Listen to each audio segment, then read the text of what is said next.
बिस्मिल्लाहिर्रहमानिर्रहीम, अस्सलाम वालेकुम। मेरा नाम फ़रहान इकराम है और आज हम जो फ़िज़िक्स का टॉपिक पढ़ने जा रहे हैं उसका नाम है फर्स्ट लॉ ऑफ थर्मोडायनेमिक्स। तो फर्स्ट लॉ ऑफ थर्मोडायनेमिक्स में क्या है कि आपके पास स्टेटमेंट जो लिखी है वो क्या है, इन एनी थर्मोडायनेमिक प्रोसेस, कोई भी थर्मोडायनेमिक प्रोसेस हो उसमें क्या होगा, when heat is added to the system, जब आपने हीट को प्रोवाइड करना है टू द सिस्टम, ठीक है, सिस्टम को आपने हीट देनी, उस हीट के दो काम होंगे। वो हीट क्या होगा, sum of the heat is used to increase the internal energy, जो उसमें से कुछ हीट होगी वो क्या करेगी, इंटरनल एनर्जी को इंक्रीज करेगी, बढ़ा देगी, ठीक है। And the rest is used to do work by the system, ठीक है जी। आपके पास जो बाकी एनर्जी बचेगी वो क्या करेगी, जो वर्क है उसमें यूज होगी और work done by the system होगा, ऑन द सिस्टम नहीं होगा, ठीक है जी। दोबारा से मैं बता रहा हूं कि थर्मोडायनेमिक प्रोसेस में, कोई भी थर्मोडायनेमिक प्रोसेस हो उसमें क्या होना है, आपने हीट प्रोवाइड करनी है सिस्टम को। जब आप हीट प्रोवाइड करोगे सिस्टम को तो उसके दो काम है, एक इंटरनल एनर्जी को बढ़ाना, दूसरा work done by the system कराना, ठीक है जी। इंटरनल एनर्जी को बढ़ाना और work done by the system कराना, ठीक है जी। मैथमेटिकल इक्वेशन से अगर आप थोड़ा सा ज़हन में रखें, मैथमेटिकल इक्वेशन की तरफ आए तो यहाँ पे जो Q है is equal to delta U plus W लिखा हुआ है। तो इसको याद रखना, इस डेफिनेशन को याद रखना बड़ा इंपॉर्टेंट है और बड़ा इजी भी है। किस लिहाज से, इस फॉर्मूले के लिहाज से, इस इक्वेशन के लिहाज से, Q is equal to delta U plus work. अब यहाँ पे अगर आप देखें तो ये जो Q है ये क्या है, पॉजिटिव, ठीक है जी। Q क्या है, पॉजिटिव है। इंटरनल एनर्जी में जो चेंज है वो भी पॉजिटिव है और जो वर्क है वो तो पॉजिटिव ही है। अगर आपको पिछले वाला टॉपिक ज़हन में है तो उसमें क्या है कि अगर आपके पास जो Q है वो पॉजिटिव है, इसका मतलब ये होता है कि आपने जो हीट है वो सिस्टम को प्रोवाइड की है, जो यहाँ पे लिखा हुआ है, ठीक है जी। फिर यहाँ पे लिखा हुआ है जो चेंज इन इंटरनल एनर्जी है वो पॉजिटिव है। Change in internal energy positive होने का मतलब वो यहाँ पे मैं आपको बता देता हूँ कि चेंज इन इंटरनल एनर्जी अगर पॉजिटिव है तो इसका मतलब ये होता है कि इंटरनल एनर्जी जो है वो इंक्रीज हो रही है, ठीक है। और अगर change in internal energy negative है तो इसका मतलब इंटरनल एनर्जी डिक्रीज हो रही है, ठीक है जी। तो यहाँ पे पॉजिटिव है, इसका मतलब क्या होगा कि इंटरनल एनर्जी क्या हो रही, इंक्रीज हो रही है। और वर्क पे आ जाए, वर्क पे क्या लिखा हुआ है कि वर्क पॉजिटिव है, इसका मतलब work is done by the system, ठीक है जी। तो ये सारा इतना बड़ा लंबा ज़हन में रखने से बेहतर है आप इस इक्वेशन को ज़हन में रखें, सिंबल्स याद रखें। Q जो है पॉजिटिव है, डेल्टा U पॉजिटिव है, वर्क पॉजिटिव है, हीट आपने सिस्टम को प्रोवाइड की है, वो हीट ने क्या किया है, इंटरनल एनर्जी को बढ़ा दिया और बाकी किस में कन्वर्ट होगी, work done by the system में, ठीक है जी। अब यहाँ पे अगर आप थोड़ा नीचे से देखें, नीचे देखें तो आपके पास क्या है, जो हीट है आप उसको कन्वर्ट कर सकते हो चेंज इन इंटरनल एनर्जी में, और जो चेंज इन इंटरनल एनर्जी है उसको आप कन्वर्ट कर सकते हो हीट में। हीट को आप कन्वर्ट कर सकते हो किस में, वर्क में, और वर्क को किस में कन्वर्ट कर सकते हो, हीट में। और जो चेंज इन इंटरनल एनर्जी है आप उसको किस में कन्वर्ट कर सकते हो, वर्क, और वर्क को आप किस में कन्वर्ट कर सकते हो, चेंज इन इंटरनल एनर्जी में। अगर आप थोड़ा सा गौर करें तो ये तीनों क्या है, हीट जो आपके पास है, ये तीनों हीट, इंटरनल एनर्जी और वर्क, ये एनर्जीज ही हैं, एनर्जीज की डिफरेंट फॉर्म्स हैं। तो एक फॉर्म से दूसरी फॉर्म में एनर्जी जा रही है, ठीक है, कन्वर्ट हो रही है, दूसरी से वो फिर दोबारा पहले में आ रही है, फिर पहले से दूसरी, दूसरी से पहले, इन शॉर्ट एक फॉर्म से दूसरी फॉर्म तक आपके पास जो एनर्जी है वो क्या हो रही है, ट्रांसफर हो रही है, ठीक है जी। जब आपके पास एनर्जी ट्रांसफर हो रही है तो ये आपके पास एक लॉ होता है जो आपने पढ़ा था, law of conservation of energy, कि एनर्जी को ना आप क्रिएट कर सकते हो ना डिस्ट्रॉय कर सकते हो, बट एक फॉर्म से दूसरी फॉर्म में कन्वर्ट कर सकते हो। तो law of conservation of energy को आप दूसरा नाम जो है ना, उसका दूसरा नाम, या फर्स्ट लॉ ऑफ थर्मोडायनेमिक्स का दूसरा नाम law of conservation of energy है, क्योंकि आप इसको एक फॉर्म से दूसरी फॉर्म में कन्वर्ट कर सकते हो। अब इसकी कुछ एग्जांपल्स हैं, दो एग्जांपल्स हैं। सबसे पहले लिखा हुआ है बाइसाइकिल पंप। अब बाइसाइकिल पंप में क्या है कि आपके पास आपने शायद देखा हो बचपन में कि आपके पास बाइसाइकिल होती है, उसमें जो है ना हवा भरने के लिए पंप सा यूज होता है जिसका बाइसाइकिल पंप बोलते हैं। उसमें क्या लगा होता है, एक पिस्टन होता है, बाहर एक हैंडल होता है, यहाँ पे आपके पास एक थर्मोकपल, ये होता नहीं है लेकिन आपने क्या किया हुआ, जहाँ से हवा रिलीज होनी है वहाँ पे आपने उसको क्लोज कर दिया। वहाँ से आपने उसको जब क्लोज कर दिया तो वहाँ पे क्या लगा दिया, थर्मोकपल लगा दिया, और उसको किससे कनेक्ट कर दिया, मिनी वोल्ट मीटर, यानी बहुत थोड़ा सा आपके पास वोल्टेज यहाँ पे क्रिएट होता है उसको डिटेक्ट करने के लिए, ठीक है। आपके पास फर्स्ट लॉ ऑफ थर्मोडायनेमिक्स की इक्वेशन है, Q is equal to delta U plus work. आपने करना क्या है, सबसे इंपॉर्टेंट बात, बाय रैपिड कंप्रेशन, आपने उसमें रैपिड कंप्रेशन करनी है, यानी कि आपने उसको बहुत ज़्यादा स्पीड से कंप्रेस करना है। जब आप बहुत ज़्यादा स्पीड से उसे कंप्रेस करोगे तो यहाँ पे जो हीट क्रिएट होगी ना, उसको बाहर जाने का मौका नहीं मिलेगा, ठीक है। ये Q का मतलब हीट नहीं होता, ये हीट ट्रांसफर होती। तो यहाँ से हीट बाहर की तरफ नहीं जा रही, इसका मतलब हीट ट्रांसफर क्या हुआ, जीरो। जब आपके पास हीट ट्रांसफर जीरो होगा तो उसको आप इस इक्वेशन में पुट करो, ठीक है जी। इक्वेशन में आप पुट करोगे वो किसके इक्वल आ जाएगा, जीरो के, Q is equal to zero लिख दिया, delta U same to same, work same to same. यहां से आपने क्या किया, आप वर्क को इस तरफ ले आए, यहाँ पे वर्क क्या है, पॉजिटिव है, यहाँ से इधर को आएगा तो वो क्या हो जाएगा, नेगेटिव हो जाएगा, इक्वल की दूसरी साइड, और आपने बाद में उसकी साइड्स शिफ्ट कर दी, तो ये क्या हो गया, delta U is equal to minus work हो गया। अब यहाँ पे वर्क का साइन चेक कीजिएगा, वो क्या है, नेगेटिव है। तो अगर तो यहाँ पे वर्क पॉजिटिव यानी W के साथ पॉजिटिव लिखा होता है, इसका मतलब work is done by the system, जैसे यहाँ पे बताया गया, ठीक है जी। लेकिन अभी क्या है, work done is on the system, क्योंकि आपने खुद उसको कंप्रेस किया, जो अंदर गैस है वो कंप्रेस हुई है, ठीक है जी, वो सिस्टम था, तो वो जो सिस्टम है वो कंप्रेस हुआ है, तो work done on the system हुआ है, तो वो इस वजह से यहाँ पे नेगेटिव है, ये नेगेटिव इस वजह से है कि work done is on the system, ठीक है। और डेल्टा यू मैंने दोबारा से यहाँ पे आपको पहले भी बता दिया था कि डेल्टा यू क्या है, यहाँ पे पॉजिटिव है, तो इसका मतलब इंटरनल एनर्जी क्या होगी, बढ़ेगी।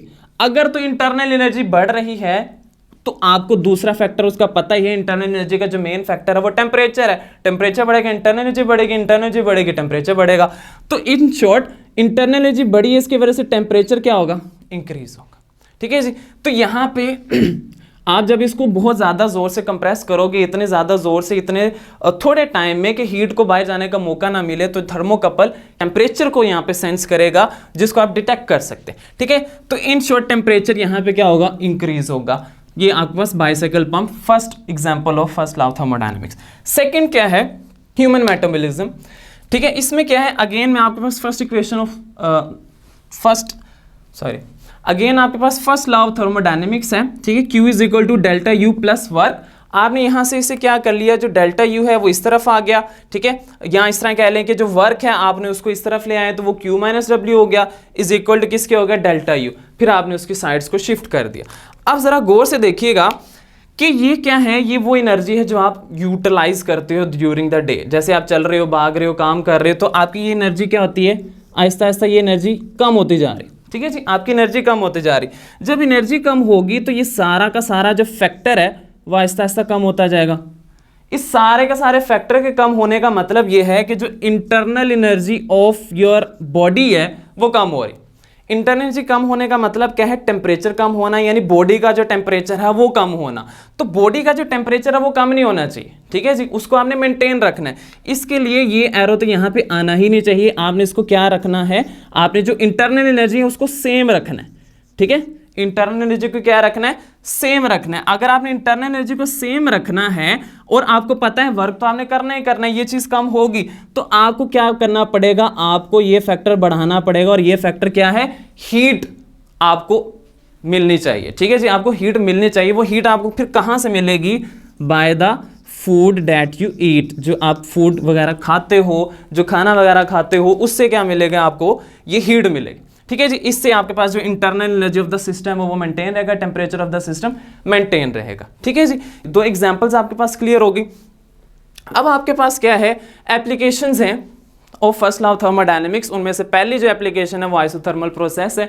आइसो का लफ्जी मतलब जो होता है वो होता है सेम। आइसो का लफ्जी मतलब क्या होता है, सेम। और थर्मल का जो मतलब होता है वो टेम्परेचर होता है, ठीक है जी। आपके पास टेम्परेचर जो है ना वो क्या रहना चाहिए, सेम। तो इसको याद कैसे रखना है, एक ऐसा प्रोसेस जिसमें क्या होगा, टेम्परेचर ने क्या रहना, सेम रहना, ठीक है जी। एक ऐसा थर्मोडायनेमिक प्रोसेस जिसमें टेम्परेचर ऑफ द सिस्टम क्या रहेगा, सेम रहेगा। टेम्परेचर ने क्या रखना है, टेम्परेचर को क्या रखना है, सेम रखना है। टेम्परेचर ने क्या रहना है, सेम रहना है। ऐसा सिस्टम, ऐसा प्रोसेस जिसमें टेम्परेचर ऑफ द सिस्टम क्या रहेगा, सेम रहेगा, ठीक है जी। यहाँ पे उसकी डेफिनेशन लिखी है, वो क्या लिखी है कि temperature of the system remains the same, जो अभी मैंने आपको नाम से क्लियर कर दिया, ठीक है। इसको रट्टे लगाने की जरूरत नहीं, सीधा सीधा नाम है, उससे आप जहन में रख सकते हैं। अब मुझे ये बताएं, जब आपके पास टेम्परेचर चेंज नहीं हो रहा, क्या इंटरनल एनर्जी चेंज होगी? बिल्कुल नहीं। इसकी वजह क्या है कि जो इंटरनल एनर्जी का मेन फैक्टर है वो क्या है, टेम्परेचर। जब आपके पास इंटरनल एनर्जी चेंज नहीं होगी, टेम्परेचर चेंज नहीं होगा, या इस तरह कह लेंगे अगर टेम्परेचर चेंज नहीं हो रहा तो इंटरनल एनर्जी भी चेंज नहीं होगी। तो इंटरनल एनर्जी ने क्या रहना है, सेम रहना है। क्यों? क्योंकि टेम्परेचर सेम है, ठीक है। इंटरनल एनर्जी का मेन फैक्टर क्या है, टेम्परेचर है। आप इंटरनल एनर्जी को बढ़ाते हो तब ही बढ़ती है जब टेम्परेचर बढ़ता है, ठीक है, यहाँ टेम्परेचर को कम करो तो इंटरनल एनर्जी कम होगी। तो यहाँ पे ना टेम्परेचर बढ़ रहा है ना कम हो रहा है, टेम्परेचर सेम रह रहा है। जब टेम्परेचर सेम रहा है तो इसका मतलब क्या हुआ, internal energy of the system भी क्या रहेगी, सेम रहेगी। ठीक है, जब internal energy of the system same है तो इसका मतलब चेंज इन इंटरनल एनर्जी क्या होगा, जीरो। ठीक है जी, क्योंकि डेल्टा यू का आप कैसे लिखोगे, U2 माइनस U1, U1 भी वही है जो U2 है, तो माइनस माइनस आप दोनों सेम क्वांटिटीज को माइनस करोगे तो आंसर क्या आएगा, जीरो आएगा। अब आप इस इक्वेशन को फर्स्ट लॉ ऑफ थर्मोडायनेमिक्स में पुट करो। ठीक है जी, डेल्टा यू की जगह क्या आ जाएगा, जीरो। जब डेल्टा यू की जगह जीरो आ जाएगा तो ये फैक्टर क्या हो गया, कैंसिल, बाकी क्या रह गया, Q is equal to W। ठीक है जी, ये आपके पास क्या है, आइसोथर्मल प्रोसेस की इक्वेशन है। ठीक है, ये भी एक MCQ आ सकता है। अब तीसरा जो पॉइंट है बड़ा इंपॉर्टेंट है कि ये जो आपके पास आइसोथर्मल प्रोसेस है वो किस लॉ को फॉलो करता है, तो वो बॉयल्स लॉ। बॉयल्स लॉ क्या होता है कि जो आपके पास प्रेशर है और जो वॉल्यूम है वो एक दूसरे के इनवर्सली प्रोपोर्शनल है। आप प्रेशर को बढ़ाओ वॉल्यूम कम हो जाएगा, प्रेशर को कम करो वॉल्यूम बढ़ जाएगा। ठीक है जी, तो यहाँ पे आपके पास ये वाली इसकी इक्वेशन है, PV is equal to constant, यहाँ आप इसको P inversely proportional to V भी लिख लें, एक ही बात है। ठीक है, और यहाँ पे टेम्परेचर क्या है, सेम। जो बेसिक हमें आइडिया आया कि बॉयल्स लॉ को कैसे फॉलो करता है वो बेसिकली ये, टेम्परेचर क्या रह रहा है, सेम। जब टेम्परेचर सेम रह रहा है वो एक ही प्रोसेस होता है जिसमें टेम्परेचर जो है वो सेम रहता है, ये एक ही लॉ है जिसमें टेम्परेचर सेम रहता है, वो कौन सा है, बॉयल्स लॉ। ठीक है जी, अब जो फोर्थ पॉइंट है वो क्या है कि आपके पास ये जो ऑपरेशन हो रहा है, ये जो प्रोसेस हो रहा है वो क्या होना चाहिए, बहुत स्लोली होना चाहिए। ठीक है जी, बहुत स्लोली होना चाहिए, इतना स्लोली कि हीट को ट्रांसफर होने का मौका मिले। जैसे कि यहाँ पे था, आपने क्या किया था, इतनी ज्यादा तेजी से किया था कि उसको टाइम नहीं मिला।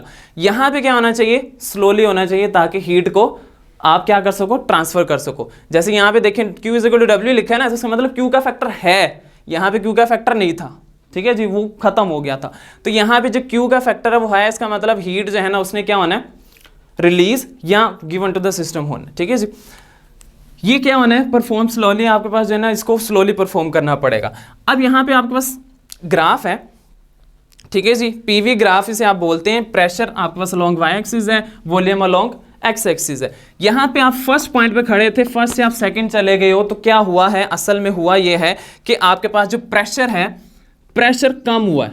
अगर आप थोड़ा जज करें ना, 0.1 हाइट पे है थोड़ा सा और जो 0.2 है वो नीचे है, तो इसका मतलब प्रेशर क्या हुआ, कम।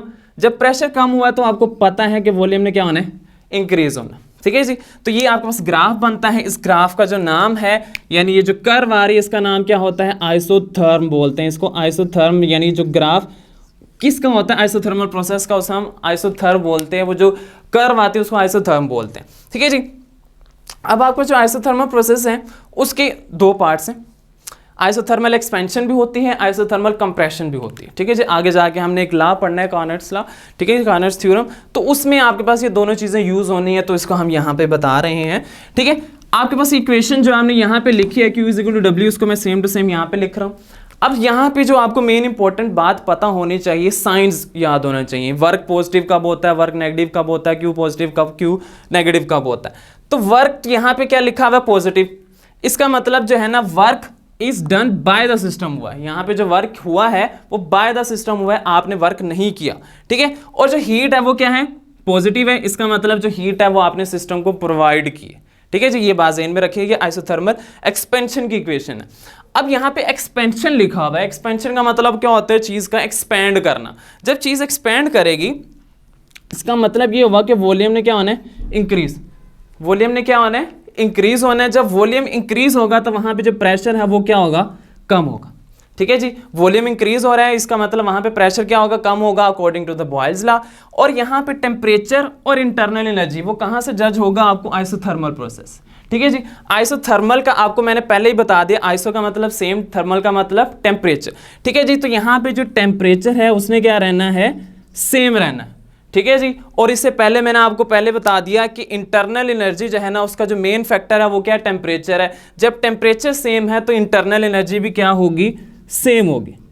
ठीक है जी, इसी तरह आपके पास एक और प्रोसेस है जिसका नाम है आइसोथर्मल कंप्रेशन।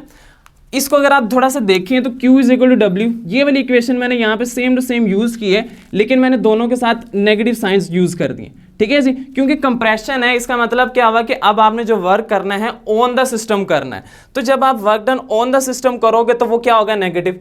ठीक है जी। यहाँ पे इसलिए मैंने जो वर्क डन है वो ऑन द सिस्टम नेगेटिव लिखा, और इसको बैलेंस करने के लिए मैंने यहाँ पे Q के साथ भी नेगेटिव साइन लगाया, क्योंकि यहाँ पे जो हीट है वो रिलीज होगी। ठीक है, पहले आपने सिस्टम को हीट दी थी, अब क्या होगा, हीट रिलीज होगी बाय द सिस्टम। ठीक है जी। अब यहाँ पे देखिए दोबारा से कंप्रेशन लिखा हुआ है। कंप्रेशन का मतलब होता है चीज का कॉन्ट्रैक्ट होना। जब चीज कॉन्ट्रैक्ट होगी तो यहाँ पे जो वॉल्यूम है वो क्या होगा, कम होगा। वॉल्यूम ने क्या होना है बेटा जी, कम होना है, क्योंकि कंप्रेशन है, कंप्रेशन की वजह से वॉल्यूम ने कम होना है। जब वॉल्यूम कम होगा तो बॉयल्स लॉ के अकॉर्डिंग प्रेशर क्या हो जाएगा, इंक्रीज हो जाएगा। ठीक है, ये जो दो चीजें मैं लिखा ना, प्रेशर और वॉल्यूम, जैसे यहाँ पे भी मैंने लिखा, वो मैंने एक्सपेंशन के लिहाज से और यहाँ पे कंप्रेशन के लिहाज से लिखा। और यहाँ पे अगर आप देखें टेम्परेचर और इंटरनल एनर्जी के बारे में, तो वो मैं आइसोथर्मल के अकॉर्डिंग लिख रहा हूँ। आइसो का मतलब मैंने आपको पहले बता दिया, सेम थर्मल टेम्परेचर। तो टेम्परेचर जो है यहाँ पे सेम है, जब टेम्परेचर सेम है तो इंटरनल एनर्जी ने भी क्या रहना है, सेम रहना है। ठीक है जी, यहाँ तक आपको क्लियर हो गया होगा। मैं आपको थोड़ा सा ओवरव्यू दे रहा हूँ कि आपके पास फर्स्ट लॉ ऑफ थर्मोडायनेमिक्स है, इसके आपने जो इक्वेशन है वहां से डेफिनेशन को याद रखना है। इसके दो एग्जांपल्स हैं आपके पास, इसके दो एप्लीकेशंस हैं, जिनमें से पहली मैंने आज आपको डिस्कस कर दी। इंशाल्लाह जो नेक्स्ट टाइम हम आप मिलेंगे तो आपके पास second application of first law of thermodynamics use होगी। तो तब तक के लिए अल्लाह हाफिज़, आप ख्याल रखिएगा अपना। अल्लाह।